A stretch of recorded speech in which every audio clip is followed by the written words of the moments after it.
You will never have a healthy gut if you don't fix sleep apnea. Even if you're already on a CPAP and think you're feeling fine, there's still a big issue brewing underneath. So if you're not being treated with a CPAP, or if you are, this is important to know. So first I'll talk about if you're not using a CPAP, then I will talk about a CPAP. So first, non-CPAP. You have obstructive sleep apnea, you're gonna have a lot more of this.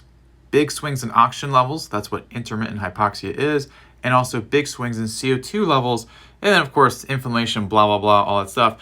But the most important thing is how oxygen is handled, because certain parts of your gut are designed to have minimum, if like zero levels of oxygen. When there is oxygen and you combine that with your food, that will cause this gut dysbiosis, that's gut problems in fancy terms, and then you'll have bacteria grow, you'll have gut problems, you'll have bloating, indigestion, and all that because of the mishandling of oxygen. And that's also why if you're using a CPAP, a lot of times people get something known as aerophagia, which is quite simply when the excess air from a CPAP ends up in your gut that leads to more oxygen, just like we talked about, and that will lead to bad bacteria growing, causing gut issues.